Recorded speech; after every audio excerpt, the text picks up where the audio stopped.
How do I know if I need to focus on strength training or running to fix knee pain with running? Well, it's probably both, but they have to work together. This is a concept I call integrating strength and running training, and it's really important if you want to get over knee pain. And I'm going to unpack it a little bit in today's episode, and we're going to use one of our clients as an example, Christina. Christina had fallen in love with running recently and got really into half marathons. And she was really focused on improving her time, but was struggling because she had knee pain. And the problem was really with the interval workouts. So whenever she tried to run faster to do interval and, tempo, threshold, VO2 max, running hill sprints, these kind of interval workouts that we all know and kind of love sometimes. Whenever she did those, that's when she'd get the knee pain.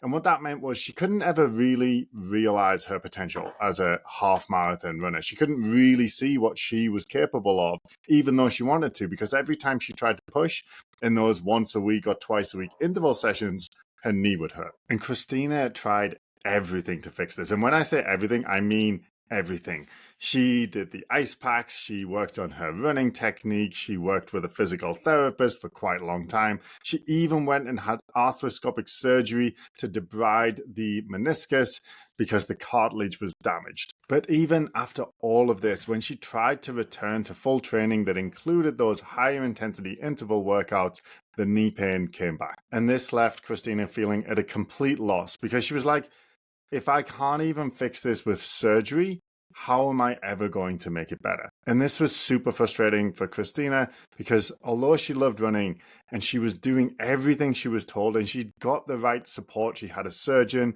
she had a physical therapist, she had a running coach, she even had a personal trainer, and she was doing everything within her power to try and resolve this knee pain. And she enlisted the help of the right experts to do so, but still, after all this time and all this effort, her knee was still hurting whenever she tried to run fast. And by this point, Christina had pretty much given up and she was feeling kind of hopeless about ever getting rid of the knee pain and being able to fully train for her races. But when we first spoke, she told me that she'd started seeing my posts on social media and been thinking about reaching out to chat with me for a while, but was so skeptical because she'd tried so much and there's so much out there saying that they can fix knee pain by doing XYZ thing, and she would try it and it wouldn't work, and she was even working with experts in person and wasn't making any progress. So she was just kind of feeling like nothing would work. But she decided to take a bit of a gamble and booked a call to have a chat with me. And once we'd had a good talk through all of the things Christina was doing,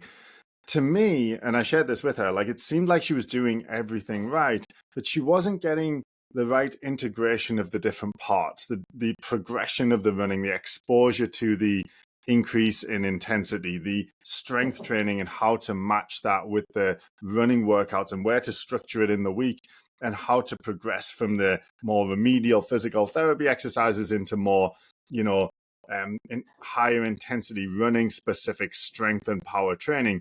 And it wasn't all fitting together. She had all the right pieces, but they weren't put together in just the right way. And although Christina was feeling quite skeptical, she thought, well, that does kind of make sense. If I have all of the right ingredients and it makes sense that these things should be working, but they're not, perhaps it's the integration of the different components, the strength, the recovery exercises, the running and the interval work. Maybe it's the way those things are interacting that is where the problem is. So she jumped in and we got to work. And the first thing we did was to look at her training week, because Christina is very dedicated. If you give her something to do, she will do it exactly the way you ask it. So we started looking at her training week and we were looking at where the different workouts were and where the strength was and where we could structure it in a way that she wasn't going into some of the key exposure workouts, particularly the interval work where we were exposing it to running at higher speed, that provocative stimulus that is the problem for her, that we need to do that. We can't just avoid, tempo and threshold and full sprint speeds because that's her whole problem.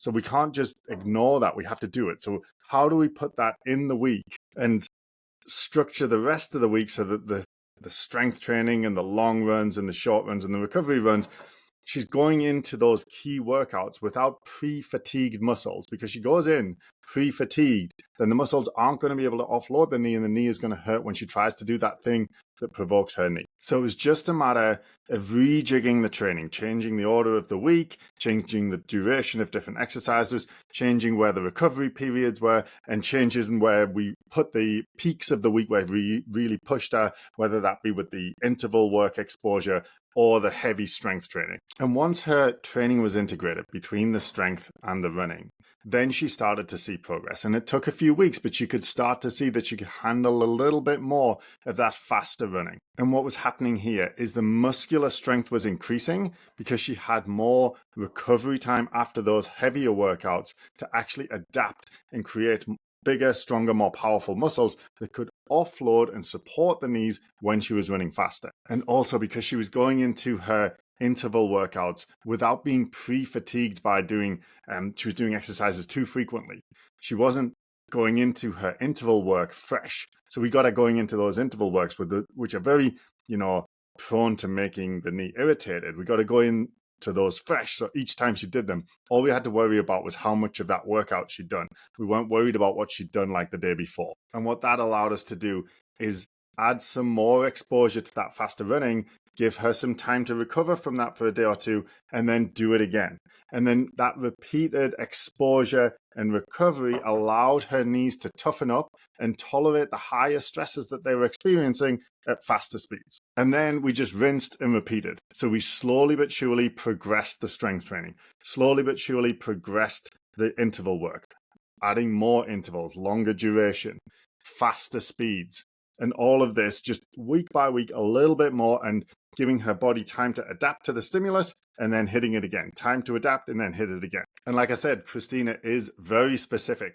Everything we asked her to do, she did. I think she's probably the only person who, for the first 3 months that we worked with her, maybe one of like two, did every single thing exactly the way we wanted her to do it. And because of that, within a couple of months, she was doing interval runs again. She was doing runs in zone 3 and zone 4, and then later zone 5. And at first there was a little pain, but that gradually took more and more running to come on, and her tolerance to those speeds increased until eventually she was doing her interval runs without any knee pain whatsoever. And of course, she's super happy now that she's back to full training, unrestricted by pain, and she can really push herself in those harder interval workouts and on her long runs and in her strength training sessions, because all of this, the training for the week, is well integrated and balanced out in a way that her body can actually adapt to and go into those key workouts fresh and ready to go hard. And so she's ramping up for a half marathon in the spring. She wants to get a PR. I'm feeling very confident that she's going to hit it, maybe by a ways. It's going to be exciting to see what you can do, Christina. So good luck. And the key takeaway for you here is, if you are doing the right things, if you have knee pain and you've had it for a while with running and you're doing the right stuff, which means you're addressing the 3 critical components. So that's technique, strength, and resilience, right? So if you're working on your technique with someone who knows how to do technique, and if you're working on getting stronger with someone who knows how to make you stronger, and if you're working on resilience, doing graded exposure and increase in a nice steady ramp rate in terms of running intensity, volume, and overall training load, and you're monitoring in real time using something like the pain traffic lights so the training's getting adjusted, if you're doing all of that and you're not getting anywhere after 2 or 3 months, it may be the integration of these things that's the problem. It may be that you're doing the right things, but in the wrong order, in the wrong amount, without the right amount of time between them. And that's where having someone who can look at it comprehensively and say, oh, okay, well, you have to put this all together. We've got the right pieces, we just need to put them together. That might be really helpful. So if you do feel like that's you and you're a little bit stuck and you want some help, obviously we'd love to help you like we did Christina, get you back to running. So just click the link in the description as usual, book a call, and we'll have a chat and see if we might be able to help you.